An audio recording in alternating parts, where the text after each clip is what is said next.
বিসমিল্লাহির রহমানির রহিম। সুপ্রিয় শিক্ষার্থী, আজকে তোমাদের সাথে আলোচনা করব একাদশ দ্বাদশ শ্রেণীর রসায়ন। আর আলোচনার বিষয়বস্তু হচ্ছে রসায়ন প্রথম পত্রের চতুর্থ অধ্যায়ের রাসায়নিক পরিবর্তন। আর তোমাদের সাথে আলোচনা আছে আমি KM আব্দুল কাদের, প্রভাষক, Khagrachhari canton public school and college, Khagrachhari সেনানিবাস, খাগড়াছড়ি। তো প্রিয় শিক্ষার্থী, আজকে আমরা পড়ব একটি উভমুখী বিক্রিয়ার কেপি এর রাশিমালা কিভাবে প্রতিপাদন করা হয় সেই বিষয়ের উপরে। তো দেখো, এখানে বোর্ডের একটা বিক্রিয়া লেখা আছে, হাইড্রোজেন এবং আয়োডিন বিক্রিয়া করে 2 হাইড্রোআয়োডিক অ্যাসিড, এবং এই বিক্রিয়ার ক্ষেত্রে বিয়োজন মাত্রার সাপেক্ষে কেপি এর রাশিমালা নির্ণয় করো। এই ধরনের কিন্তু আরও অনেক বিক্রিয়া আছে, আমি সেগুলো পর্যায়ক্রমে আমি দেখাবো। প্রথমে আমি এই বিক্রিয়াটার ক্ষেত্রে কিভাবে কেপি এর রাশিমালা নির্ণয় করা হয় সেটা আমি বুঝাবো। এই একটা রিয়াকশান যদি তুমি বুঝতে পারো ভালো করে, বাকি সব রিয়াকশান তোমার জন্য বোঝা অতি সহজ হবে। তো প্রিয় শিক্ষার্থী দেখো, তো শুরুতে আমরা লিখব যে মনে করি এ মোল হাইড্রোজেন ও বি মোল আয়োডিনকে ভি লিটার আয়তনের একটি পাত্রে নিয়ে, এই ক্ষেত্রে যে কেপির বেলা আমি বললাম পি অ্যাটমসফিয়ার চাপে উত্তপ্ত করলে সাম্য অবস্থায় 2 আলফা মোল হাইড্রোআয়োডিক অ্যাসিড উৎপন্ন হলো। এই কথাটা আমরা প্রত্যেক বিক্রিয়ার ক্ষেত্রে এই ধরনের কথা লিখতে হবে। এবার সংশ্লিষ্ট বিক্রিয়াটা কি? সংশ্লিষ্ট বিক্রিয়া হচ্ছে হাইড্রোজেন আর আয়োডিন বিক্রিয়া করে হাইড্রোআয়োডিক অ্যাসিড উৎপন্ন করলো এটা। এবার আমি ধরে নিলাম যে প্রাথমিক মোল সংখ্যা হাইড্রোজেন আমরা কত ছিল, এ মোল, আর আয়োডিন ছিল বি মোল। আর ওই প্রাথমিক মোল সংখ্যা উৎপাদের কিন্তু 0 হবে, কারণ শুরুতে উৎপাদ থাকে না, এই কারণে উৎপাদের মোল সংখ্যা 0। এবার সাম্য অবস্থায় আমি ধরে নিলাম হাইড্রোজেন থেকে আলফা মোল বিক্রিয়া করেছে। তো হাইড্রোজেন থেকে আলফা মোল যদি রিয়াকশন করে, অবশ্যই আয়োডিন থেকে আলফা মোলই রিয়াকশন যাবে, যা আমি পূর্বের ক্লাসে তোমাদেরকে বুঝিয়েছি। অর্থাৎ এক মোল হাইড্রোজেনের জন্য যদি 1 মোল আয়োডিনের প্রয়োজন হয়, তো 1 মোল আলফা মোল হাইড্রোজেনের জন্য ঠিক আলফা মোল আয়োডিনের প্রয়োজন হবে, আর এটা উৎপন্ন হবে 2 আলফা। অর্থাৎ এর 1 মোল রিয়াকশন করলে যদি 2 মোল হয়, তাহলে এর আলফা মোল রিয়াকশন করলে হবে 2 আলফা। তো প্রিয় শিক্ষার্থী, এটা সাম্য অবস্থায়। প্রিয় শিক্ষার্থী দেখো, আমরা কিন্তু এই বিষয়টা এটা সবসময় এটা কেপি এর জন্য, কেসির জন্য, এবং যখন গাণিতিক সমস্যাগুলো সমাধান করব সেই প্রত্যেক ক্ষেত্রে এই অংশটা থাকবে। আমরা এবার যখন কেপি নির্ণয় করব, তাহলে এই অংশটা সকল ক্ষেত্রে কমন। এবার কেপি নির্ণয় করার ক্ষেত্রে আমাদেরকে অতিরিক্ত কি কাজ করতে হবে? সাম্য অবস্থায় মোল সংখ্যা। এটা কিন্তু সাম্য অবস্থায় মোল সংখ্যা না, সাম্য অবস্থায় মোল সংখ্যা হচ্ছে মোল সংখ্যার যোগফল করতে হবে। তো সাম্য অবস্থায় মোট মোল সংখ্যা কত হবে? এ মাইনাস, অর্থাৎ সাম্য অবস্থায় সমস্ত বিক্রিয়ক এবং উৎপাদের মোট মোল সংখ্যা বের করতে হবে। তো কত? A minus alpha plus B minus alpha plus 2 alpha, এটা যোগ করলে হয় এ প্লাস আলফা। আর চাপ কত? P atmosphere. দেখো, এবার কেপি বের করতে চাইলে প্রত্যেক বিক্রিয়ক এবং উৎপাদে কি বের করতে হবে? আংশিক চাপ বের করতে হবে। আংশিক চাপ হচ্ছে কোনো গ্যাস মিশ্রণের কোনো একটি উপাদানের আংশিক চাপ হচ্ছে ওই উপাদান গ্যাসটির মোল ভগ্নাংশ এবং মোট চাপের গুণনফলের সমান। মোল ভগ্নাংশ, যা তোমরা এই কেমিস্ট্রির দ্বিতীয় পত্রে প্রথম অধ্যায়ে তোমরা মোল ভগ্নাংশ তোমরা পড়েছো। তো মোল ভগ্নাংশটা আমি একটু দেখি, তাহলে হাইড্রোজেনের আংশিক চাপটা কেমন হবে দেখো। তাহলে হাইড্রোজেনের মোল সংখ্যা কত? A minus alpha. আর মোট মোল সংখ্যা কত? অর্থাৎ যে উপাদানের আংশিক চাপ বের করব তার সাম্য অবস্থায় মোল সংখ্যাকে মোট মোল সংখ্যাতে ভাগ করব গুণন মোট চাপ দ্বারা গুণন করলে, অর্থাৎ ওই মোল ভগ্নাংশকে আমরা যদি মোট চাপ দ্বারা গুণন করি, এটা হয়ে যাবে ওই উপাদানের আংশিক চাপ। অনুরূপভাবে তাহলে আয়োডিনের আংশিক চাপ কত হবে? B minus alpha divided by মোট মোল সংখ্যা এ প্লাস বি গুণন মোট চাপ পি। তাহলে হাইড্রোআয়োডিক অ্যাসিডের মোল আংশিক চাপ কত হবে? তাহলে কি হবে? হাইড্রোআয়োডিক অ্যাসিডের মোল সংখ্যা হচ্ছে 2 আলফা ডিভাইডেড বাই মোট মোল সংখ্যা গুণন মোট চাপ হচ্ছে পি। এই গেল আমাদের বিক্রিয়ক এবং উৎপাদের প্রত্যেকের আলাদা আলাদা আংশিক চাপ আমরা বের করলাম। এবার আমরা ভরক্রিয়ার সূত্র হতে আমরা কি জানি? কেপি ইকুয়াল কি হয়? উৎপাদ সমূহের এই যে আংশিক চাপ ডিভাইডেড বাই বিক্রিয়ক সমূহের। অর্থাৎ এখানে 2 কেন হয়েছে তা তোমরা নিশ্চয়ই বুঝতে পেরেছো। এটা 2 মোল, এই জন্য টুটা উপরে গেছে হাইড্রোজেন। এবার যদি এর মানটা আমরা বসাই কত, 2 alpha divided by 1 a plus B গুণন পি, এই যে 2 এটা গুণন পি, এর উপরে এই স্কোয়ারটা হলো। আর এটা হাইড্রোজেন কত, এটা হচ্ছে a minus alpha divided by a plus B গুণন পি, আর আয়োডিনের আংশিক চাপ হচ্ছে B minus alpha divided by a plus B গুণন সি। এইটা যদি আমরা ক্যালকুলেট করতে কি হবে, এটা স্কোয়ার সবার উপরে, তাহলে 4 আলফা স্কোয়ার গুণন পি স্কোয়ার, নিচে হবে a plus B whole square. আচ্ছা, গুণন দিয়ে আমি এই রাশিটাকে উল্টে দিলাম, অর্থাৎ a মাইনাস আলফা গুণন পি, বি মাইনাস আলফা গুণন পি। এটা করলে কি হয়, এটা কিন্তু উপরের রাশি, এটা যখন উপরে যাবে আমি গুণন দিয়ে একই সাথে লিখবো, তখন কিন্তু এটা নিচে থাকবে, এটা উপরে চলে যাবে। তো করলে কি হবে, a প্লাস বি, এই যে a plus b, a plus b অর্থাৎ a প্লাস হোল স্কোয়ার। তো এটা কাটাকাটি চলে যায়, এটা চলে যাবে, তা পি স্কোয়ার, এই পি স্কোয়ার, তাই কি হলো, রেজাল্ট হলো যে 4 alpha square divide by a minus alpha গুণন বি মাইনাস আলফা। এই হচ্ছে আমাদের কেপি এর রাশিমালা, অর্থাৎ এই বিক্রিয়ার ক্ষেত্রে কেপি এর রাশিমালা এটা। তো প্রিয় শিক্ষার্থী, এর পরিবর্তে দেখো এইটাই চাইবে তা না, এর পরিবর্তে এরকম বিক্রিয়া আসতে পারে। বা 2 নাম্বার আমি যদি বলি, এটা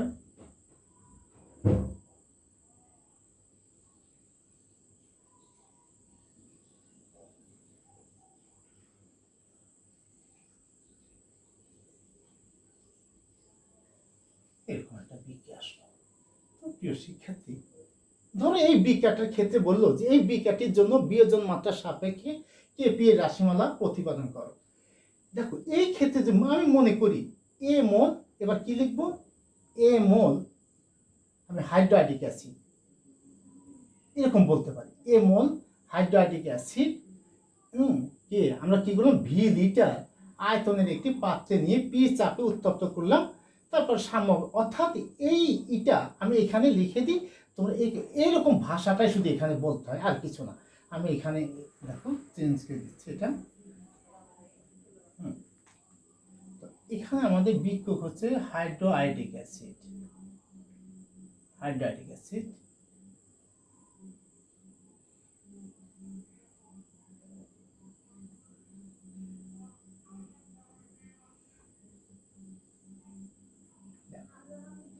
প্রিয় শিক্ষার্থী, আমি যদি প্রাথমিক মোল সংখ্যা এ ধরি কোনো সমস্যা নাই, আমি ইচ্ছা করলে 2 এও ধরতে পারি। আচ্ছা, আমি ধরে নিলাম যে 2 এ মোল, আর এটার পরিমাণ কিন্তু হবে 0 এবং 0, কারণ প্রাথমিক মোল সংখ্যা, অর্থাৎ শুরুতে মানুষ বিক্রিয়ক নেয় তখন উৎপাদ থাকে না, এই যে 2 এ এগুলো 0। এবার সাম্য অবস্থায় আমি এখানটায় ধরে নিলাম যে 2 আলফা বিয়োজিত হয়ে গেছে। 2 আলফা যদি বিয়োজিত হয়, অর্থাৎ 2 আলফা হাইড্রোজেন আর আয়োডিন উৎপন্ন করেছে, তো বাকি অপরিবর্তিত রয়েছে কত, 2a মাইনাস 2 আলফা। তাহলে এটা কত, দেখো এই দুটা যদি বিয়োজিত হয় এটা হয় একটাই, ঠিক 2 আলফা যদি বিয়োজিত হয় এটা হবে আলফা, এটা হবে আলফা।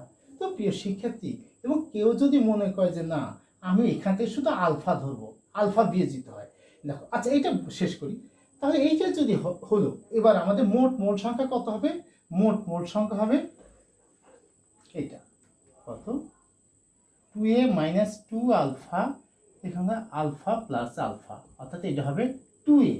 আর চাপ ধরলাম পি অ্যাটমসফিয়ার, চাপ যদি দেওয়া না থাকে তাও আমরা ধরে নিতে পারি পি অ্যাটমসফিয়ার। এবার আমরা কি করব, ঠিক অনুরূপভাবে প্রত্যেকে আমরা আংশিক চাপ বের করব।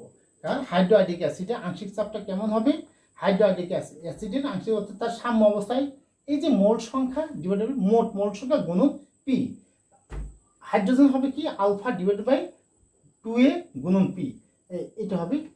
তো দেখো এইভাবে প্রত্যেকের আংশিক চাপ বের করার পরে আমি এইরকম ওই ভরক্রিয়ার সূত্র অনুযায়ী যেটা হয় সেইভাবে যখন আমি লিখবো, অর্থাৎ ভরক্রিয়ার সূত্র অনুযায়ী, তখন এখানে কেমন হয়ে যাবে, তখন এটা হয়ে যাবে আমাদের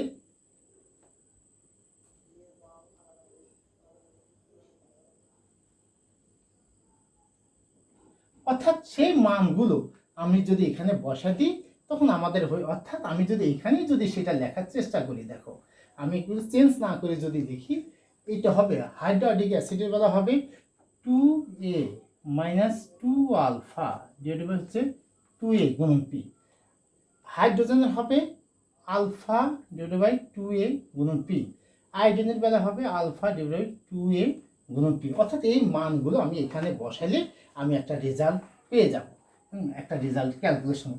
প্রিয় শিক্ষার্থী, কেউ যদি মনে করে যে না আমি শুরুতেই দেখো আমি এটা 2a ধরলাম, এখন 2a ধরলাম, তারপর এটা 2 আলফা ধরলাম, আমি শুধু এ ধরবো, তাও একই রেজাল্ট হবে। অর্থাৎ আমি যদি মনে করি যে হাইড্রোক্লোরিক অ্যাসিডের প্রাথমিক মোল সংখ্যা এ, এটা 0 0, এখানটা আলফা মোল বিয়োজিত হয়ে গেছে, তাহলে এখানে এ মাইনাস আলফা। আচ্ছা দেখো, আলফা মোল যদি বিয়োজিত হয়, এর দুইটা থেকে এটা হয় একটা, তার মানে এর একটা থেকে এটা হবে অর্ধেক, অর্থাৎ তখন হবে আলফা বাই 2, এটা হবে আলফা বাই 2। এবার তুমি যদি করো, এবার কি হবে, মোট মোল সংখ্যা কত হবে, অর্থাৎ A minus alpha plus alpha by 2 plus alpha by 2, অর্থাৎ এই দুইটা মিলে একটা, অর্থাৎ এই তখন রেজাল্ট হবে এ। এইভাবে তুমি যদি করো একই রেজাল্ট আসবে, কোনো রেজাল্টের ভুল হবে না, অর্থাৎ 2a ধরলে যা হবে এটা ধরলেও একই রেজাল্ট আসবে, এর মধ্যে কোনো পার্থক্য হবে, তুমি যেটা খুশি সেটা তুমি ধরতে পারো। প্রিয় শিক্ষার্থী, এরপর আমি আর একটা রিয়াকশন দেখাই। ধরো এরকম হলো যে 3 নাম্বার আমি একটা বললাম N2O4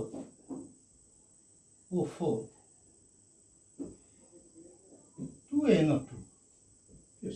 এবার ঠিক বলেছি, এই বিক্রিয়াটির ক্ষেত্রে এই বিক্রিয়াটির জন্য বিয়োজন মাত্রার সাপেক্ষে কেপি এর রাশিমালা নির্ণয় করো। এবার আমরা কি করি দেখো, কিভাবে ধরি। তখন আমাদের এটা আমি লিখলাম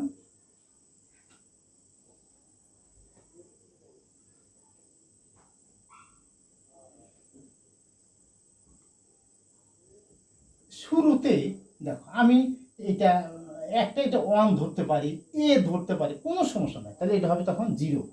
তো সাম্য অবস্থায় আমি ধরে যে এখানটা আলফা মোল বিয়োজিত হয়, এখানে থাকবে কতটুকু 1 মাইনাস আলফা, আর এটা এর একটা থেকে এটা হয় 2টা, শুধু আলফা থেকে এটা হবে 2 আলফা। এবার বলো কেপি নির্ণয় করতে চাইলে আমাদের আগে মোল সংখ্যা বের করতে হবে, কি হবে 1 মাইনাস আলফা প্লাস 2 আলফা, এটা হবে 1 প্লাস আলফা, আর চাপটা ধরে নিই পি।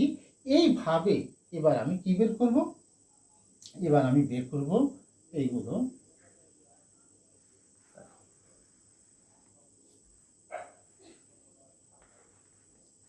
তখন কি হবে, এবার আমি বের করব যে N2O4 এর আংশিক চাপ, এগুলো একটু ডান পাশে নিচের দিকে লিখতে হয়। তো কি হবে, এর আংশিক চাপ কেমন, কি বলছিলাম, যার আংশিক চাপ বের করব তার মোল ভগ্নাংশ কি হয়, তার মোল সংখ্যা, অর্থাৎ 1 মাইনাস আলফা নিচে 1 প্লাস আলফা গুণন মোট চাপ। এবার কার বের করব, NO2 এর আংশিক চাপ, এটা হবে কি হবে, এটার মোট সংখ্যা 2 আলফা নিচে হবে 1 প্লাস আলফা গুণন হবে পি। এবার আমরা ভরকে সূত্র অনুযায়ী তখন কেমন হবে, এটা হবে তখন তার উপরে স্কয়ার নিচে হবে। এবার এই মানগুলো যদি আমি বসাই দিই, আমি রেজাল্টটা পেয়ে যাবো, এটাই হবে তখন এই বিক্রিয়াটির বিয়োজন মাত্রার সাপেক্ষে। তো প্রিয় শিক্ষার্থী দেখো এই ভাষাটা কেমন হবে, তাহলে আমরা বলবো যে মনে করি 1 মোল die nitrogen oxide গ্যাসকে V litre আয়তনের একটি পাত্রে নিয়ে পি চাপে উত্তপ্ত করলে কি হলো, মানে 2 আলফা মোল নাইট্রোজেন ডাইঅক্সাইড উৎপন্ন হলো। এই কথা বলেই এবার আমি লিখলাম সংশ্লিষ্ট বিক্রিয়াটা। প্রিয় শিক্ষার্থী 3 নম্বর, এবার 4 নম্বর একটা রিঅ্যাকশন আমি দেখাই। দেখো 4 নম্বর,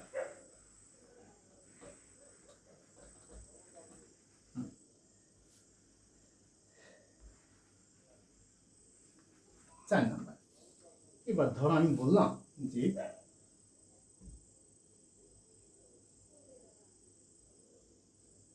ফসফরাস পেন্টাক্লোরাইড,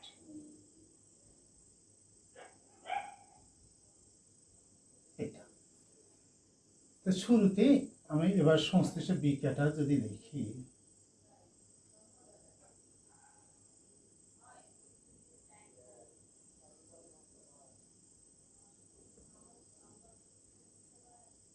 এবার দেখো তো প্রাথমিক মোল সংখ্যা এটা ধরলাম 1, এগুলো হবে তখন 0 এবং 0। আমি ধরে নিলাম যে সাম্য অবস্থায় এখান থেকে আলফা মোল বিয়োজিত হয়ে যায়, তখন এখানে অপরিবর্তিত থাকবে, অর্থাৎ থেকে যাবে 1 মাইনাস আলফা। আর এটা হবে কত? দেখো এটা হবে আলফা এবং আলফা। কেন? এর একটা থেকে যদি একটা একটা হয় তাহলে আলফা থেকে এটা আলফা হবে, এটা আমি পুরো বুঝি। এবার মোট সংখ্যা কেপির জন্য কত হবে? 1 minus alpha plus alpha plus alpha সমান হবে 1 প্লাস আলফা।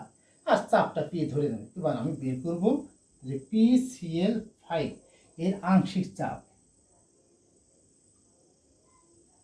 কি হবে দেখো। তাহলে কি আংশিক চাপ কি? এর মোল ভগ্নাংশ, অর্থাৎ 1 মাইনাস আলফা নিচে 1 প্লাস আলফা গুণন হচ্ছে এইটা। তারপরে PCl3 এর আংশিক চাপ কি হবে? আলফা 1 প্লাস আলফা গুণন পি। এবার ক্লোরিন এর আংশিক চাপ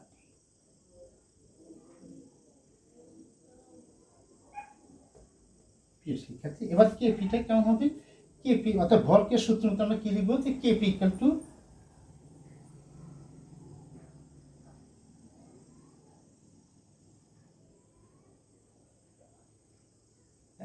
এবার আমরা এই মানগুলো এখানে বসালে ক্যালকুলেট যদি করি এটাই হয়ে যাবে আমাদের এই বিক্রিয়ার ক্ষেত্রে কেপি এর রাশিমালা নির্ণয়। প্রিয় শিক্ষার্থী, লাস্ট এবার একটা বিক্রিয়া আমি দেখাবো 5 নাম্বার। আশা করি তোমরা বুঝতে পারছো।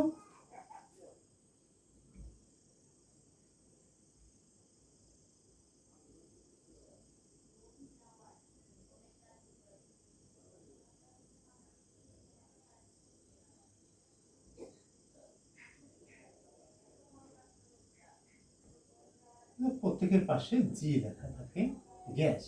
আচ্ছা, এবার সংশ্লিষ্ট বিক্রিয়াটা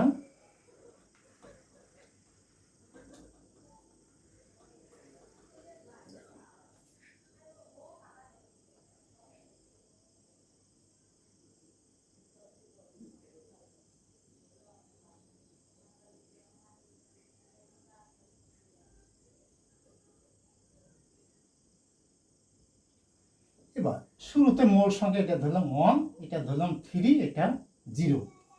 প্রিয় শিক্ষার্থী, এবার কিন্তু খুব ভালো করে বুঝতে হবে। আমি তোমাদের সেই ফ্যানের কথা বলতাম যে একটা ফ্যান বানাইতে একটা বডি আর 3টা পাখা লাগে। আমি যদি এক্স সংখ্যক ফ্যান বানাইতে চাই তাহলে আমাকে বডি কিনতে হবে এক্স সংখ্যক আর পাখা কিনতে হবে 3x সংখ্যক। তো দেখো এখানে আমি 1 মোল নাইট্রোজেন 3 মোল হাইড্রোজেন, যে এটা এবার আমি ধরলাম যে এখান থেকে আলফা মোল রিয়াকশনে অংশগ্রহণ করেছে, তাহলে এখানে নাইট্রোজেন থেকে যাবে কত? 1 মাইনাস আলফা। আর এখান থেকে নাইট্রোজেন থেকে যদি আলফা মোল রিয়াকশনে অংশগ্রহণ করে, আর এর আলফা মোলের জন্য এর লাগবে অবশ্যই 3 গুণ 3 আলফা, তাহলে এখান থেকে যাবে কত? 3 মাইনাস 3 আলফা। আর এটা হবে কতটুকু? 2 আলফা। দেখো এইটা বের করতে পারলে আমাদের, আর এটা যদি ভুল হয় তাহলে কিন্তু আমাদের এই কেপি নির্ণয় এবং অঙ্ক সব কিছু কিন্তু ভুল হবে। এবার আমাদের মোট সংখ্যা কত হবে? আমরা বের করব 1 minus alpha plus 3 minus 3 alpha plus 2 alpha. এটা যদি আমরা ক্যালকুলেট করি এটা কি হয়ে যাবে? দেখো এটা হচ্ছে এটা ক্যালকুলেট করতে 4 সমান হচ্ছে 4 মাইনাস কত? 2 আলফা। এটা রেজাল্ট হবে। কোর্সটা এইভাবে আমরা এবার কি করতে পারি? প্রত্যেকে দেখো আমরা বের করতে পারি যে নাইট্রোজেনের আংশিক চাপ। তো নাইট্রোজেনের আংশিক চাপ কত হবে? নাইট্রোজেনের আংশিক চাপ হবে 1 মাইনাস আলফা, নিচে হবে 4 মাইনাস 2 আলফা গুণন পি। তারপরে হাইড্রোজেনের কত হবে? হাইড্রোজেন কত? 3 মাইনাস 3 আলফা, নিচে 4 মাইনাস 2 আলফা গুণন পি। তারপরে আমাদের কি আছে? অ্যামোনিয়া NH3, কেমন হবে? কত? 2 আলফা, নিচে হবে 4 মাইনাস 2 আলফা গুণন পি। এবার প্রিয় শিক্ষার্থী, এবার যদি আমরা কেপির কথা বলি, কেপিটা কেমন হবে? তাহলে দেখো কেপি আমরা কি জানি? এইরকম হবে স্কোয়ার, হ্যাঁ 2 মোল যেহেতু, তারপর হবে পি এন টু গুণন পি এইচ টু কিউব, কারণ এটা যে এর পাশে 3 আছে। এবার এই মানগুলো যদি আমি বসাই, এটা আমি পেয়ে যাব কেপি এর রাশিমালাটা, অর্থাৎ এই নাইট্রোজেন এবং হাইড্রোজেন রিয়াকশন করে যে অ্যামোনিয়া উৎপন্ন করে এই বিক্রিয়া কেপি এর রাশিমালাটা আমি পেয়ে যাব। তো প্রিয় শিক্ষার্থী, এইভাবে আমরা যে কোনো বহুমুখী বিক্রিয়ার ক্ষেত্রে আমরা কেপি নির্ণয় করতে পারি। তো প্রিয় শিক্ষার্থী, আজ এতটুকু। এর পরবর্তীতে আবার কোনো এক ক্লাসে তোমাদের সাথে দেখা হবে। এ পর্যন্ত দোয়া করি তোমরা সবাই ভালো থেকো। আল্লাহ হাফেজ।